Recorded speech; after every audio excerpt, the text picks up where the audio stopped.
To meet the public, and a long-standing Pittsburgh industry cuts the ribbon on a brand new expansion. KOAM News at 10 is next. Now at 10, Southeast Kansas business leaders meet face-to-face with lawmakers to voice their concerns and push for action. Plus, the Joplin City Council decides whether to approve some urban deer hunting. And a big step forward, one of Pittsburgh's oldest manufacturers celebrates its largest expansion in 30 years. The 4 states' most watched news starts now. A meet and greet event in Humboldt, Kansas helped allow for lawmakers and constituents to speak face to face tonight.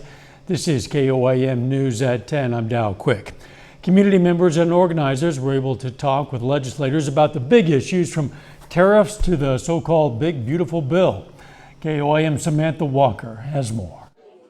In Southeast Kansas, community members and organizations alike see the impact legislative actions can have on the workforce, housing, and childcare. I think they've done a very good job in the past with us supporting the various programs, but with all the funding cuts that are coming down, it's a scary time. And, taxes continue to go up. Southeast Kansas Inc. is an organization that emphasizes community growth in the area. The organization invited more than half a dozen state and federal legislators who represent the area to an organized meet and greet. Lawmakers could hear directly from community members about their thoughts on issues that impact them. It's also an opportunity for representatives like Congressman Derek Schmidt to offer their take on the big issues, from tariffs. If I were the quarterback on the team, I wouldn't have called this play. I'm not a big tariff guy, but I understand why the president called it. Certainly we need to stand up and make sure that we are not taken advantage of by our trading partners. This is the direction we're going. The president ran on this, and I think we have to do what we can to make sure that it works to the best possible advantage. To the Big Beautiful Bill. We have to compromise. Nobody gets their way on everything. That's true in life, it's true in legislating, and it's certainly true in the so-called Big Beautiful Bill. There are things I don't care for about it, but on the whole, it's very, very good for our region. But speaking with community members, lawmakers know the bill's not perfect. One example is the so-called SALT deduction, the state and local tax deduction. I mean, I'm all about let folks have the benefit of deducting your state and local taxes, but my goodness, the current limit of $10,000 a year covers 99% of the people I represent. Our folks in New York, they want to take that deduction up to $40,000 a year. Most of the people I represent barely make $40,000 a year, if that. For community members, it's an opportunity to make their concerns known. We're addressing things that directly impact them. That Big Beautiful Bill is wonderful. It's got a lot of good things in it, but a lot of it might not touch us in Southeast Kansas directly. But housing, childcare, and getting workers, a strong workforce in the area, that does directly impact us in Southeast Kansas. And at the end of the day, that's what we all care about. It's our communities, our families, our employers. That's what we really need to focus on. And a chance for these legislators to get an idea of what to take back for the next legislative session. And when we go back to Topeka in January, I'm sure there will be a lot of discussion about what the impact of federal actions are in terms of not only your own district, but your Southeast Kansas folks and all across Kansas. Reporting in Humboldt, Samantha Walker, KOAM News. Representatives with SEK Inc. also held a presentation for the legislators where they provided information about the current state of housing, the workforce, and childcare in Southeast Kansas. Seems some limited deer hunting will be permitted in Joplin city limits. The Joplin City Council tonight gave final approval to a proposal to allow bow hunting for deer, but only in tightly limited locations, times, and circumstances. The proposal passed on second and third readings tonight by a vote of 6-3. The ordinance is to help curb the growing number of deer vehicle collisions in Joplin. The future of Joplin public transportation took center stage during a public meeting in Carl Junction tonight. JATSO, the Joplin Area Transportation Study Organization, announced the kickoff for updating the Metropolitan Transportation Plan, including the launch of an online community survey, and invited the public out to weigh in on the topic. The organization held the event as part of a series of public open houses, complete with interactive exercises, with maps and graphics and information about the project. The next meeting is going to be tomorrow night in Webb City at the Mining Days Community Building. Then Wednesday in Joplin at the City Hall 5th floor council chambers. Both meetings are scheduled to take place from 4:30 to 7 in the evening. Meteorologist Lindsay Gaffney joins us now with a first look at the weather. Well, we have already another round of strong storms. I know we thought we were out of severe weather season, but hopefully one last severe weather threat and then we're done. Now, we are under a level 3 out of 5 risk for severe storms tomorrow, mainly tomorrow evening after midnight. That lasts until Wednesday as well. Now, currently, we're looking pretty good. Clouds are all starting to clear out of here. As we head into Tuesday, we're starting early morning off, mostly clear skies, but muggy. Clouds roll in pretty quickly by about 8 to 9 a.m. and then it's going to be hot and muggy all morning long. Going to get a few showers possible from 10 to about 1 p.m. and then our second round coming in after midnight on Tuesday and into Wednesday morning. So we got our first chance of isolated showers, but then once we get into Wednesday morning, we're going to see that skyrocket chance for severe storms. But I'm going to have a full look coming up. Catch you soon. A major milestone for one of Pittsburgh's long-standing manufacturers, Pitt Plastics, celebrates its largest expansion in 3 decades. A ribbon-cutting ceremony today marked that expansion. It adds more than 200,000 square feet to the company's total footprint in Pittsburgh. They say the expansion will allow them to grow their customer base and support future revenue, both for the company and for the community. The event gave local officials and the chamber a chance to tour the space, which was completed earlier this year and is now fully operational. It's very important to keep investing back into our existing business. We've been here since 1972. Our original owner, was Gene Bicknell, a very strong proponent of the Crawford County and Pittsburgh area, and we just want to continue his legacy. With the new space now in use, the team at Pitt Plastics says they're focused on the future, investing in infrastructure, workforce growth, and customer service. Between the rock of inflation and the hard place of weather, one local farmer says his business and consumers have felt the impact. That story's coming up. And the president leaves the G7 summit as tensions continue to escalate between Israel and Iran.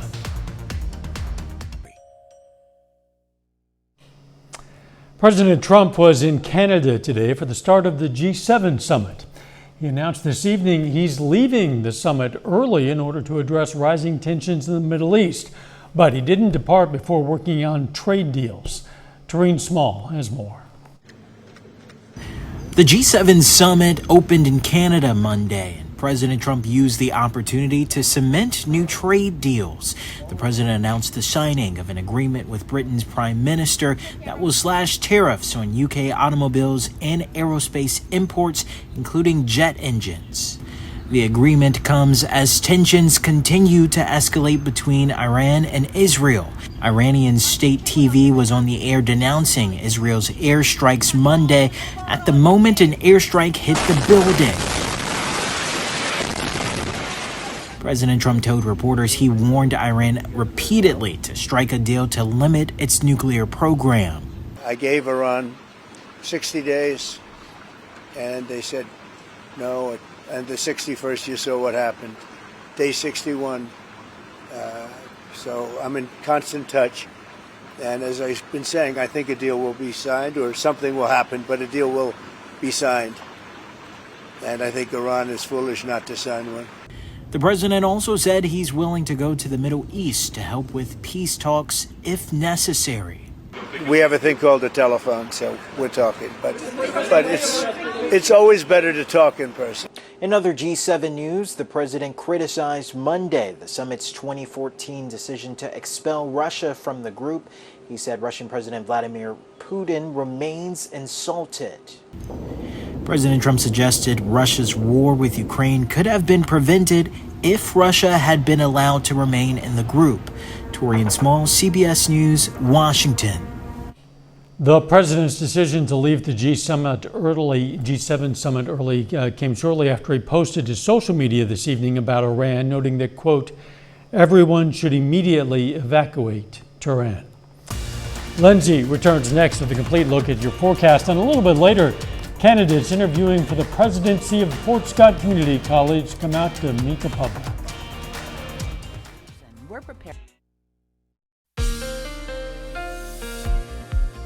Well, though we started off pretty muggy this morning, we ended up having a pretty nice afternoon and evening. And you can see, taking a look outside downtown Joplin from the Cornell Arts and Entertainment Complex, we've got clear skies for the rest of the evening and into early Tuesday.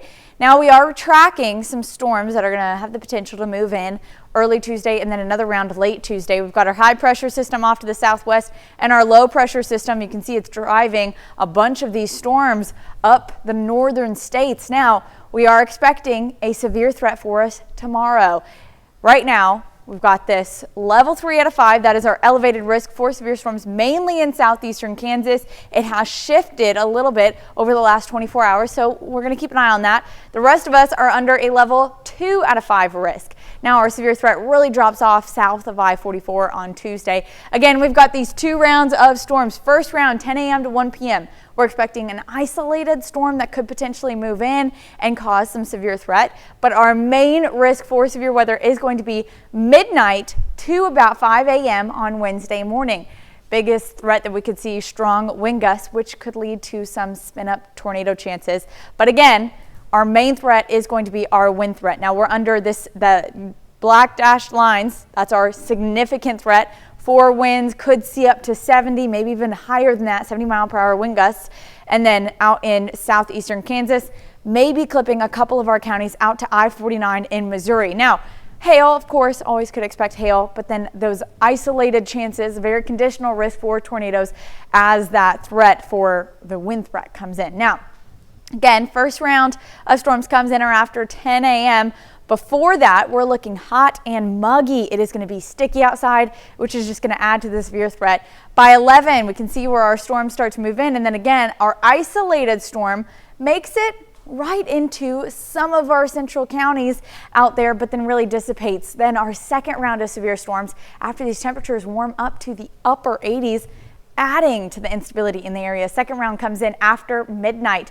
Now we got to see a couple showers popping up a little bit before, but those aren't going to be severe. Then after midnight to 1 a.m. we've got our bow echo, which is going to drive those winds in and again potentially cause that spin up tornado threat. Once it makes it all the way to I-44, geography breaks up that wind threat and we're mainly just left with these heavy rainfall through Wednesday morning until about mid-morning before it clears out with lingering showers. And then we're going back to a heat risk once we get out of all the rain chances. Thursday, not too bad, minor risk, but Friday we're under a moderate risk, and then into Saturday, a major risk with heat indices reaching the low 100s. So we've got an alert day on Tuesday due to the strong to low and severe storms, and even into early Wednesday morning. But then we've got that heat risk, especially Friday and Saturday, before it starts to cool back off on Sunday. Lindsay, thanks. 2 of the 4 candidates for Fort Scott Community College president met the public today in a community forum. The other 2 candidates participated in a forum last week. They were given a platform to discuss their views of the future and what they would bring to the college.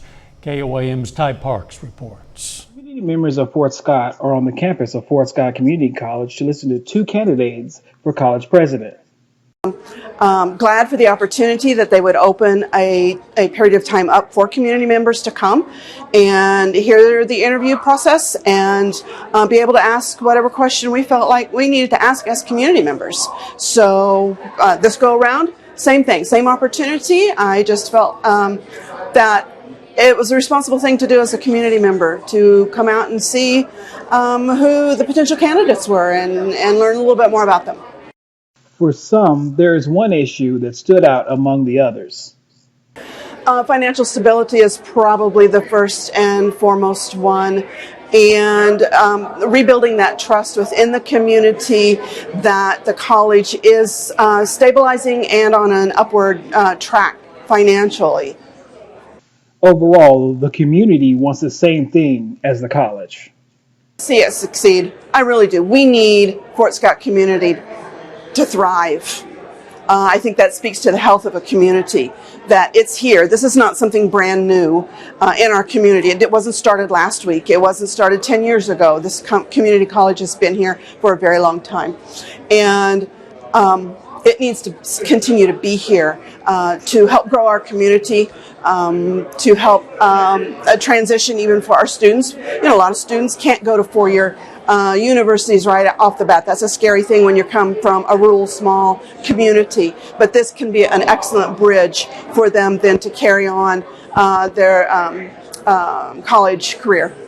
In Fort Scott, Ty Parks, KOAM News. Fort Scott Community College, which was founded in 1919, is the oldest community college in Kansas. To date, the school has had 7 presidents. Between weather and inflation, foot traffic looks a bit different at some local farmers markets. K&D Cattle is a farmers market in Newton County. The owner, Dan Thornburg, grows his own produce, buys from other local producers, and buys out of state for food that's out of season locally. He says due to higher costs of farming essentials and out of season costs, he had to raise prices. This is typically their peak season, but Thornburg says business is down.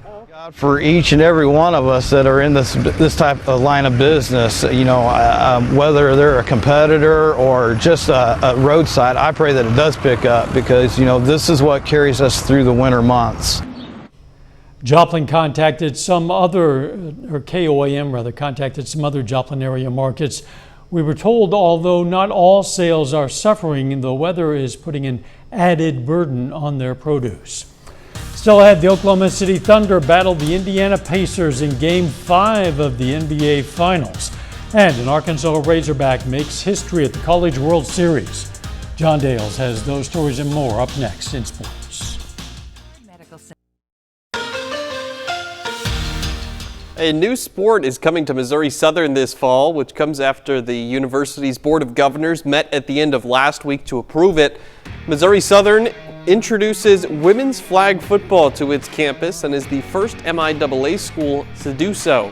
For the upcoming 2025-26 school year, it will be a club sport, but there are plans in place to elevate it to the NCAA intercollegiate varsity level. According to a press release from Southern, NCAA membership will vote in January about whether or not to include flag football as an emerging sport for women. MSSU Athletic Director Rob Mallory says they'll pay close attention to the impact of that vote and could have flag football become an NCAA varsity sport at Missouri Southern as soon as the 2026-27 school year. In summer collegiate baseball, the Joplin Outlaws have the night off after splitting a 2-game weekend series with the Sherman Shadowcats. This afternoon, Outlaws starting pitcher Connor Johnson is named Pitcher of the Week by the Mid-America League. He was the starter in last night's 10-0 victory over Sherman at Joe Becker Stadium. Johnson went 6 2/3 innings, allowing just 4 hits while striking out 11. On the season, the rising sophomore from Oral Roberts is 2-0 with an ERA of 0.51. Over in the Mink League, tough night for the Nevada Griffins. They get shut out by the first place St. Joseph Mustangs. Final score 13-0 after just 8 innings. In Omaha, Nebraska, we're a couple of days into the 2025 College World Series. This afternoon, Arkansas finds itself needing a win to keep its season alive. Arkansas faces Murray State after they both lost their first games in Omaha. And the Razorbacks get the scoring started in the top of the third with an RBI single off the bat of Chuck Davalon. It's 1-0 Hogs. But the story today is all about Arkansas starting pitcher Gage Wood. Bottom of the 4th inning, he gets a called strike 3 to end the inning. Murray State is without a base runner at this point. In other words, Wood is working on a perfect game, and that remains the case in the bottom of the 5th as he picks up his 11th strikeout. Bottom of the 6th, same story. 18 up, 18 down for Murray State after this strikeout. Now we go to the bottom of the 8th. After a couple insurance runs, it's now 3-0 Hogs. This breaking ball just gets away from Wood. It hits the batter in the foot, and there goes the perfect game. But no hitter is still intact, and he gets his 16th strikeout of the afternoon to close out the 8th inning. Now to the bottom of the 9th. 2 out, 2 strikes, and he gets a swing and a miss to finish it. Gage Wood strikes out 19, and he throws a no-hitter at the College World Series. He's just the 3rd player to do so and the 1st since 1960. Closing things out with pro basketball tonight is the all-important Game 5 of the NBA Finals. The Thunder and Pacers are tied at 2 games apiece. The Thunder led by as many as 18 points in this one. Indiana trimmed that lead down to 2 in the fourth quarter, but OKC lands the last punch and goes on to win by a final score of 120-109. Jalen Williams was incredible tonight. OKC's shooting guard had a playoff career high of 40 points. Wow. Of course, that means now the Thunder are 1 win away from a championship. Game 6 is going to be on Thursday night in Indiana. The pressure on the Pacers, but Oak City does not want this to go to a Game 7. They don't, wrap no. it up in 6. We'll be right back. Well, we've got an alert day on Tuesday, mainly due to the storms after midnight Tuesday night and into Wednesday morning. But we could see a couple of pop-up thunderstorms earlier in the day. Those linger until mid-morning on Wednesday, and then we're dealing with the heat risk Friday, Saturday, and into the rest of the weekend before we start to cool off next week. Lindsay, thanks. Pittsburgh Fire Department is conducting hydrant flushing in the area from Rouse Street to the east city limits and from East 20th to the north city limits. Officials say the flushing might temporarily cause some discolored water.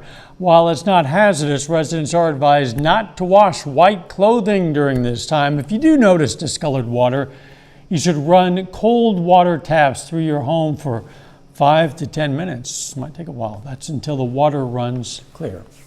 Final sports note. Well, we've had quite a few of our local high school baseball players in Missouri get named to all-state teams today. I'm going to have a lot more on that tomorrow. Look forward to that. Thanks for joining us. Don't forget the morning show starts at 5 a.m. and let's make it a great tomorrow.